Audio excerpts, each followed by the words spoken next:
조치 자체가 위협한데 그걸 어떻게 따릅니까? 그럼 이의제기해가지고 안 받아들여지면 따라야 된다는 겁니까? 저는 사람에 충성하지 않기 때문에 제가 오늘도 이런 말씀을 드리는 겁니다. 조은선입니다. 오늘은 윤석열이란 검사가 어떻게 정치인 그리고 야권 경선 후보로 나설 수 있었는지 그 세 가지 결정적 순간에 대해 이야기해 보겠습니다. 8년 전 검사 윤석열은 국정감사장에서 폭탄 발언을 쏟아냅니다. 국정원 댓글 사건 수사 과정에서 외압이 있었다고 폭로한 거죠. 직속상관을 바로 앞에 앉혀두고 수사를 막는다, 외압이다 이런 말을 서슴없이 던지니까 국민들은 열광했죠. 할 말은 하는 검사다, 국민검사다 이런 타이틀이 붙기 시작했습니다. 사실 당시만 해도 법조계에서 윤석열은 그저 요직을 두루 거친 잘나가는 투스톤 검사였지 국민검사 이런 이미지는 아니었는데 결국 이 폭탄 발언은 검사가 아닌 정치인 윤석열의 시작을 알리는 결정적인 장면으로 평가받습니다. 근데 윤석열 본인도 그렇게 생각할까요? 그렇진 않은 것 같습니다. 얼마 전 제가 만난 윤석열은 이 말에 대해 이런 이야기를 했습니다. 사실 이 말이 왜 그렇게 회자되는지 난 아직도 모르겠다. 그저 수사하는 검사로서 답답함을 토로했을 뿐이다 라고요. 나도 예상하지 못한 반응이었다고 했죠. 이날 윤석열은 검찰이란 조직과 검사라는 자신의 직업 그리고 본인이 진행한 수사에 무한한 애정을 드러냈죠. 조직원으로서의 자신감과 사명감, 권력의 탄압에도 이 조직이 자신을 지켜줄 거란 무한한 믿음 같은 게 느껴졌죠. 그런데 아무리 검사가 소신 발언을 한들 윤석열도 결국 공무원이고 직장인일 뿐이죠. 듣기 싫은 이야기를 했으니 눈밖에나 징계를 받습니다. 그 후 약 2년간 대구와 대전 고검을 전전합니다. 검사를 계속 하려면 후배 밑에서 하라는 건데 상당히 자존심 상하는 일인데도 윤석열은 검찰에 남습니다. 이렇게 천상 검사 체질 같은 윤석열도 변호사 생활을 1년 정도 잠깐 한 적이 있었어요. 근데 변호사로 일할 때 의뢰인에게 그런 일은 하면 안 되잖아요 라고 검사처럼 호통을 쳐 동료들이 적잖게 당황했다고 합니다. 결국 윤석열은 변호사가 체질에 안 맞는다며 1년 만에 검찰로 돌아가 독하게 수사를 해나가죠. 노무현의 최측근 안희정, 강금원을 구속하고 이명박의 형 이상득 의원과 정몽구 현대자동차 회장도 구속시키고 노무현 전 대통령 딸 노정현 씨를 외환관리법 위반으로 기소해 유죄 판결을 받아내죠. 이렇게 정재계 좌우 인사를 안 가리고 구속시킨 화려한 수사 경력을 뒤로하고 유배 생활을 해나가던 윤석열에게 두 번째 기회가 찾아옵니다. 2016년 최순실 게이트가 터졌죠. 박근혜 정권의 위기가 윤석열에게 또 다른 기회가 된 겁니다. 최순실 게이트 특검이 꾸려지고 박영수 특검은 윤석열을 수사팀장으로 불러요. 이때 윤석열은 김기춘과 우병우 수사를 주도했고 삼성 이재용 부회장을 뇌물죄로 구속시켰죠. 검찰이 특검 수사를 이어받아 결국 박근혜 전 대통령은 구속됩니다. 대통령에서 탄핵당한 지 20일 만의 일이죠. 그리고 두 달 뒤엔 적폐청산을 내건 문재인 정부가 들어섭니다. 문재인은 대통령 자리에 앉자마자 한 달도 안 돼 윤석열을 서울중앙지검장에 앉힙니다. 5기수를 건너뛴 엄청난 파격 인사였죠. 청와대는 최순실 게이트 추가 수사와 공소 유지를 위한 적임자로 윤석열을 낙점한 거죠. 이후 윤석열은 정말 거침없이 적폐 수사를 해나가요. 최순실 게이트는 물론이고 국정원 특활비 상납 수사를 하면서 이명박 전 대통령을 뇌물 혐의로 구속시킵니다. 이명박근혜 정권 10년, 보수진영 대통령 둘이 전부 감옥에 간 겁니다. 윤석열은 보수진영에선 역적, 진보진영에선 영웅이 됐죠. 이때 일로 요즘 윤석열을 두고 보수 괴멸의 원흉이란 비판이 나오기도 합니다. 윤석열도 이런 보수 민심을 달래고 싶었는지 지난 7월에 대구를 찾아선 박근혜 수사에 대한 비판을 충분히 이해한다, 송구한 마음이라는 말도 했죠. 또 한 달 뒤엔 야당 의원들과 함께한 자리에서 특검 당시 박근혜 전 대통령을 불구속 기소하려고 했었다는 말도 했어요. 특검에서 수사는 죄다 본인이 하고 대선에 나서니 보수진영 표를 의식해 이제 와서 박근혜 구속 수사에 대한 정치적 책임을 검찰에 돌리냐는 비판이 나왔죠. 물론 과거 수사에 대한 정치적 부담도 느꼈겠지만 윤석열을 만나 이야기를 들어보니 그런 말을 한 이유를 조금 알 수 있을 것 같기도 했습니다. 그는 이렇게 말했거든요. 공소 유지를 해야 하는 검사 입장에선 피의자와 오랜 시간을 함께 할 수밖에 없다. 그래서 정치인이건 일반 형사범이건 인간적인 유대감을 가질 수밖에 없는 게 검사다. 그런 마음에서 나온 말이었다고. 그렇다면 과거 노무현 대통령에 대해서는 어떤 마음이었을까요? 한 야당 의원이 국정감사 중에 노무현 대통령 수사를 재개해야 하는 것 아니냐고 따졌던 적이 있죠. 그리고 사석에서 이 야당 의원을 만난 그는 이렇게 말했다고 합니다. 이미 고인이 되신 분인데 굳이 재수사를 할 필요가 있나 싶다. 아직 노무현을 좋아하는 국민들도 많으니 그분들의 심정도 헤아려야 하지 않겠나 라고 했다네요. 박근혜도 그렇고 노무현도 그렇고 윤석열은 그저 검사로서 피의자에게 느꼈던 일종의 연민을 표현한 게 아니었을까 이런 생각이 듭니다. 아무튼 윤석열의 이런 칼춤에 화답하듯 문정부는 윤석열을 아예 검찰총장에 앉힙니다. 적폐청산과 검찰개혁이란 대하드라마 주연으로 윤석열을 낙점하고 본격적으로 개혁에 시동을 겁니다. 이제 윤 총장님은 살아있는 권력에 대해서도 공정한 그런 자세로 이런 간절한 바람대로 윤석열은 검찰총장 임명장 잉크가 마르기도 전에 대통령의 명령을 충실히 따라 살아있는 권력, 그 중에서도 가장 힘이 센 조국 전 민정수석에 대한 수사를 시작하죠. 청와대가 검찰개혁을 위해 내세운 게 조국과 윤석열이었는데 계획이 틀어진 겁니다. 윤석열은 정경심 교수가 주도했던 자녀 입시 비리 의혹, 정 교수와 조 전 장관 오촌 조카의 사모펀드 불법 투자 의혹, 조 전 장관 동생의 웅동학원 채용 비리 의혹들을 전방위적으로 수사합니다. 윤 전 총장은 이렇게 말했었죠. 조국 수사는 정의도 아니고 정치도 아닌 상식이었다. 그리고 수사를 향해 부당한 압력이 들어왔을 때 힘을 발휘하는 게 정의라고. 그래도 정권과 조국을 향한 수사였는데 조금의 두려움도 없었는가? 라는 물음에 그는 이렇게 답했던 기억이 납니다. 검사가 수사 하루 이틀 하는 것도 아니고 두려울 게 뭐가 있겠나. 그러나 그건 몰랐다. 조국이 그렇게 센 줄은. 뭔가 상황이 잘못 돌아가고 있긴 한데 대통령도 멈추지 않습니다. 장관 임명을 강행하죠. 윤 전 총장도 수사를 멈추지 않습니다. 대통령이 해외 순방을 나간 사이에 조 전 장관 자택을 11시간 동안 압수수색했죠. 결국 서초동과 강화문은 조국 수호, 조국 사태로 갈렸고 대한민국이 두 동강이 나다시피 했습니다. 결국 조국 법무장관은 임명된 지 35일 만에 자리에서 물러납니다.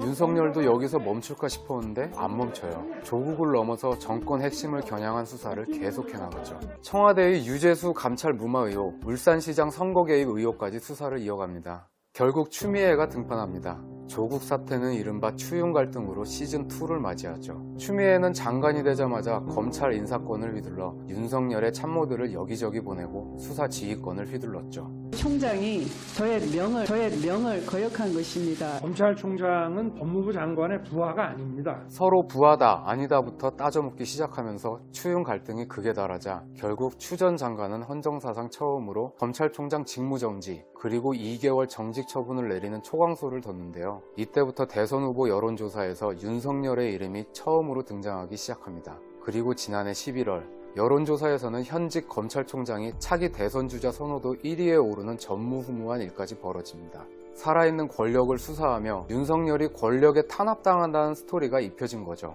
그는 일종의 순교자가 됐습니다. 이렇게 되자 대통령도 전국을 혼란스럽게 했다며 사과를 하고 결국 추미애도 장관에서 물러나게 됩니다. 추윤 갈등이 마무리되고 윤석열의 입지가 강해진 것처럼 보였지만 여권에서 검찰 수사권을 완전히 박탈하자는 목소리에 윤석열은 더 이상 검찰에 남을 수가 없게 되죠. 조직에 해를 끼칠 수 없었던 겁니다.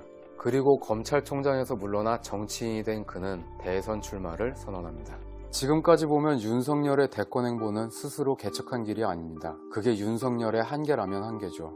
권력의 반작용만으로 여기까지 온 거니까요. 하지만 이건 또 권력의 압박을 온몸으로 맞섰다는 뜻이기도 하죠. 보수 진영의 지지를 받았던 이유입니다.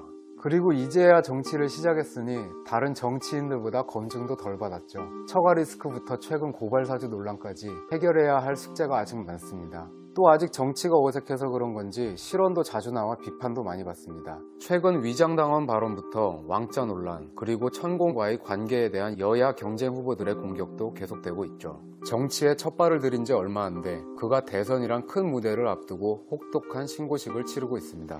여전히 곳곳이 지뢰밭이죠.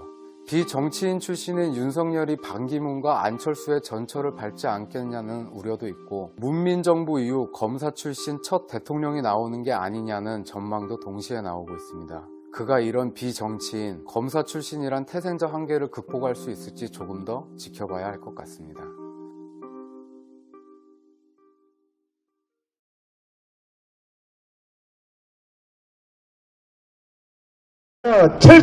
철제 옆에 서 있지 말라는 규정이 어디 있어요? 펜스 치지 말라는 규정이 어딨냐고?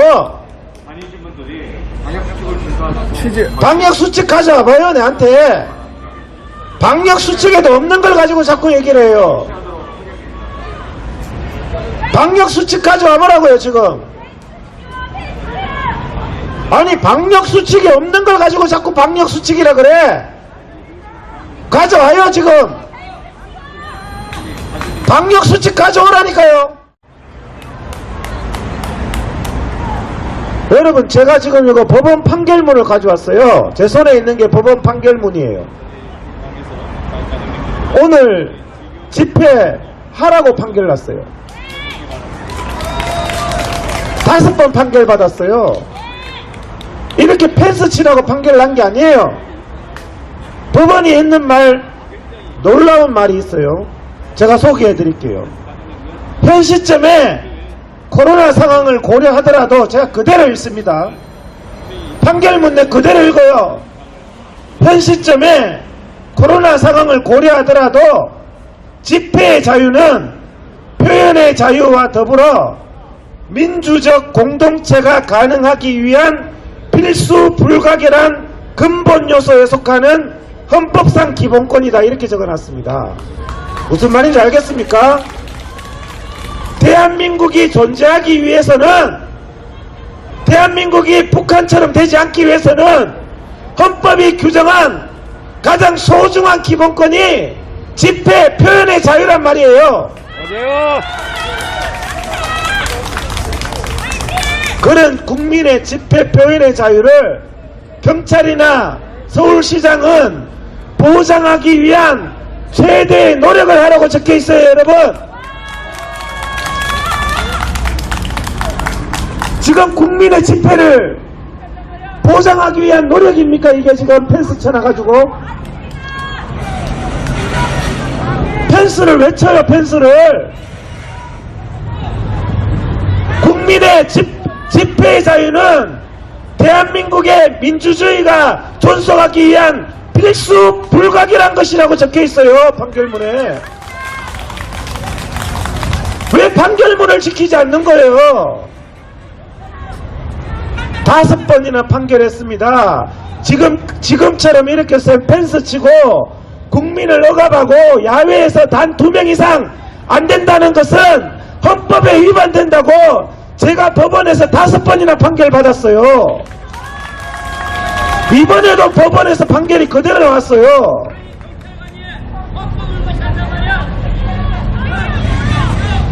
이 판결문을 한번 보세요. 판결문을.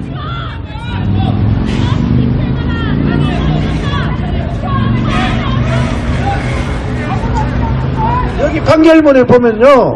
예? 자, 이 판결문에 보세요. 오세훈하고 경찰이 장기간 집회 금지를 하는 동안, 오세훈하고 경찰이 장기간 집회 금지를 하는 동안 백화점, 골프장, 놀이공원, 공연장, 지하철, 버스, 비행기 인원 제한 없이 많은 사람들이 시설을 이용하고 있고, 회사, 식당, 카페 등도 일정한 제약하에서 정상적으로 운영하고 있다. 그런데 5개 집회는 원칙 없는 방역 정책을 실시하면서 전면적으로 금지하여서 국민들의 기본권을 침해하고 있다. 따라서 지금 현재 판결문에요. 원칙 없는 방역으로 국민의 기본권을 침해하고 있다고 이러지 말라고 돼 있어요. 그래서 경찰이 이 판결문 그대로 읽습니다. 경찰이 감염병 예방법 49조 그러죠. 판결문에 적어놨어요. 감염병 예방법 49조에 따라서 집회를 제한하는 경우에도 판결문에 뭐라고 되어 있냐? 필요한 최소한의 범위에서 제한해야 된다. 필요한 최소한의 범위. 지금 이게 필요한 최소한의 범위입니까? 최대한의 범위잖아요. 최대한의 범위. 최대한의 범위로 국민의 기본권을, 집회의 자유를, 예배의 자유를 최대한 말살하고 있어요. 최대한. 이러면 안 된단 말이에요. 판결문에 보면 최소한의 범위에서 하라. 경찰은 최소한의 범위에서 하라고 되어 있습니다. 최소한의 범위에서. 여러분, 이게 지금 최소한의 범위에서 국민 침해하는 겁니까? 최소한 뜻도 몰라요? 집회를 보장하기 위한 모든 노력을 하라 했는데 지금 이게 모든 노력 다 한 거예요. 이게 여러분 눈에 이게 모든 노력 다 한 걸로 보여요. 경찰이 여기 판결문에 최소한의 범위에서 하라고 돼 있잖아요. 최소한의 범위에서 하라는데 최대한의 범위에서 제한을 해. 누가 지금 헌법을 안 지키고 있는 겁니까? 누가 법을 안 지키고 있는 겁니까 지금? 경찰 코로나19의 상황을 고려하더라도 지금 현재 유원지, 관공서, 전철 다 하고 있는 상황을 고려하면 그것보다 소중한 국민의 집회 자유는 보장되어야 한다. 이렇게 판결이 났어요. 5번 났어요. 5번. 지금 현재 결혼식은 199명, 실내 예배는 99명까지 가능한 걸로 돼 있다. 근데 야외 집회는 2명 이상 안 된다는 게 헌법에 위반된다는, 2명 이상 집회가 안 된다는 것을 탄압하는 것은 헌법에 위반된다는 판결이 5번이나 났어요.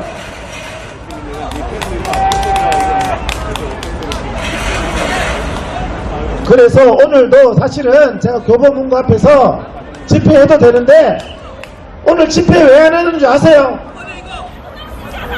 그렇죠. 집회를 하는데 부대 조건이 내가 마음에 안 들어서 안 하는 거예요. 오늘 부대 조건이 코로나 콧구멍 수시래. 판사가, 행정사부 판사가. 여러분 경찰들은 다 콧구멍 쑤셨어요. 지금 경찰들은 콧구멍 쑤시고 지금 그렇게 하고 있어요. 예? 그래서 그냥 이런 펜스들은 사진 찍어서 그냥 고발하면 됩니다. 여러분들이 아시겠죠? 펜스 가만히 놔두세요. 펜스 놔두고 사진 찍어서 고발하면 돼요. 펜스는 두세요. 펜스는 두고 사진 찍어가지고 저한테 주시면은 제가 고발해 드릴게요. 직권 남용죄로. 그래서 여러분 우리가 지금 현재 집회하면 안 되는 상황이 아니에요. 50명까지는 집회를 하라고 법원에서 판결이 나 있어요. 여러분들 지금 집회 못하는 상황이 아니에요. 막는 게 불법이라고 5번 판결 나 있어요. 무슨 말인지 알겠죠? 하지만 이 부대 조건이 콧구멍을 쑤시라 그래가지고 제가 이것은 부당하다고 해가지고 제가 또 오늘 집회 3개 신고하고 집행정지 또 들어갑니다. 아시겠죠? 제가 대한민국의 자유민주주의 반드시 쟁취하겠습니다. 이 대한민국의 자유민주주의를 쟁취해야 문재인도 때려잡을 수 있고 대장동 사건도 다 때려잡을 수 있는 거예요. 민주주의의 이 집회의 자유, 표현의 자유, 말할 수 있는 자유는 군인들에게 총과 같습니다. 총과. 우리가 이 광장에 모여서 문재인을 때려잡을 수 있고 이 광장에 모여서 외칠 때 대장동 특검도 이루어지는 겁니다. 여러분 제가 반드시 집회의 자유, 저는 이제 거의 90% 이상 구분능선을 넘었어요. 제가 오늘 판결문 가져왔어요. 판결문 5번이나 제가 연속으로 이겼어요. 오세훈한테. 판결문 읽어보라고. 집회의 자유는 자유민주주의 국가를 지키는 가장 소중한 가치라고 적혀 있습니다. 이 집회의 자유, 표현의 자유가 무너지면 여기가 북한이 되고 베트남이 되고 중국 공산당이 되는 겁니다. 여러분 지금 현재 이 펜스를 치고 있는 거요. 펜스를 치고 있는 거 법적인 근거가 없습니다. 아시겠죠? 하지만 경찰이 전화기 때문에 그냥 두고 여러분들이 하실 수 있는 것은 각자가 이 펜스를 사진 찍어가지고 직권남용죄로 대검찰청에 고발하시면 됩니다. 판결문 5개 첨부해가지고 우리는 고발하면 돼요. 피해자기 때문에. 여러분 이 펜스 옆에서 사진을 찍으세요. 그리고 여러분들이 펜스 옆에 서 있지 못한다는 그런 방역수칙은 없어요. 아시겠죠? 그런 방역수칙 없단 말이에요.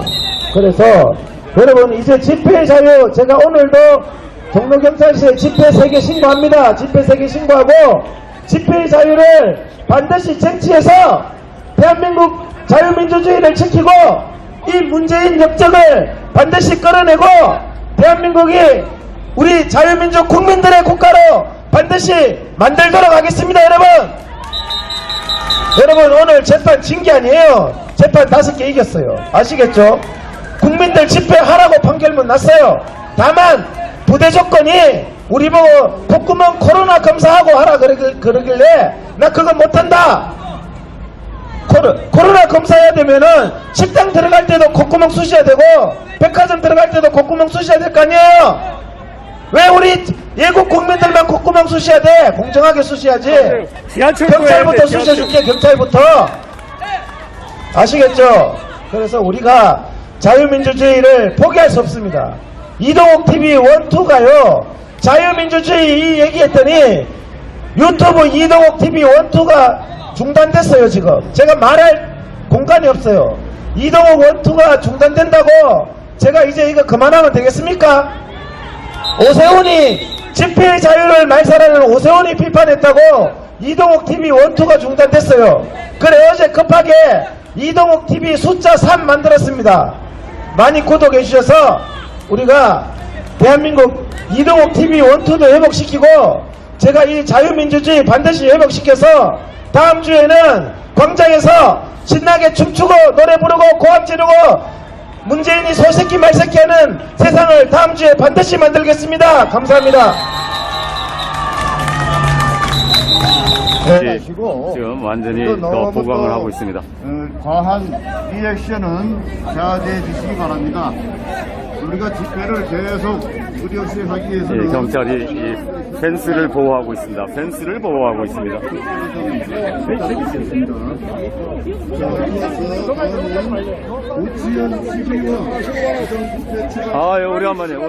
오래간만이네.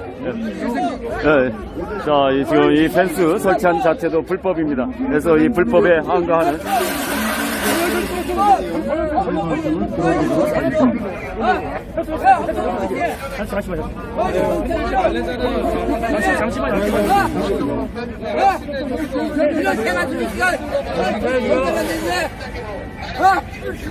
경찰이 씨발 여기 이렇게 넓은데 여기 왜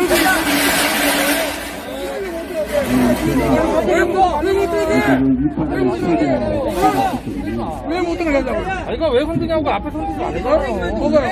아니, 저 이동욱 씨가 흔들지 말래잖아요. 들어가면 그럼 이만큼 들어가라고. 아니, 이거 이동욱 씨가 흔들지 말랬는데 왜 흔드는 거예요? 선생님. 뭐가? 아, 이거 마스크 좀 올리시고. 아니, 왜 못 들어가냐고. 코로나 때문에. 코로나가 여기, 씨발, 코로나가 저기 있고 여기 나온다. 아이, 아, 우리가 한 10대 번 쓰셨어요. 에이, 씨발, 거짓말. 코로나가 무슨 관계냐고, 이 넓은데. 에이, 씨발, 왜, 아니, 너무 들어가냐고.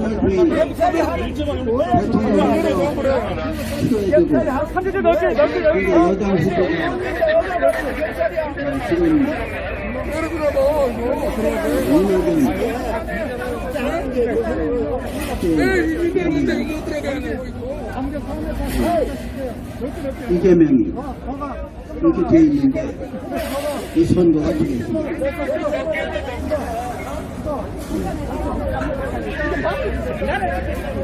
지금 이 안에는 코로나 핑계로 해서 완전 좋은 데는 대충 후보나 좋은 데.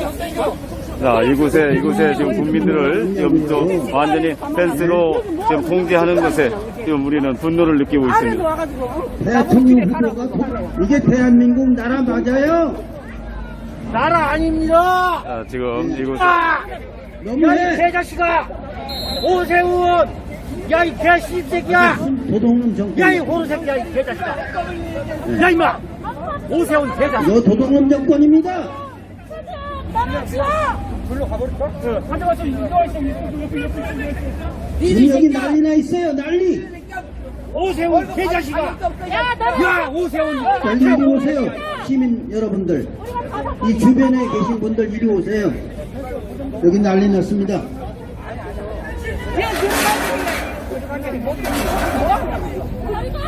도저히 집회를 할 수가 없는 참 기가 막힌 상황이네요. 예. 도둑놈이 무슨 대통령 후보야? 다 걸리겠는데 집회 자유 보장하라.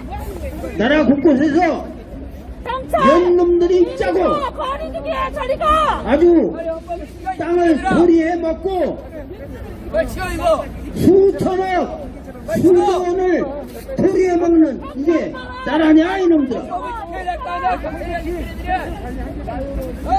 큰일 났습니다 이거 끝났어요 이 나라. 무슨 선거야 선거가 이놈들. 이놈들이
구독과 좋아요, 그리고 알림 설정은 제작자에게 매우 큰 힘이 됩니다. 채널 구독은 언제나 무료입니다.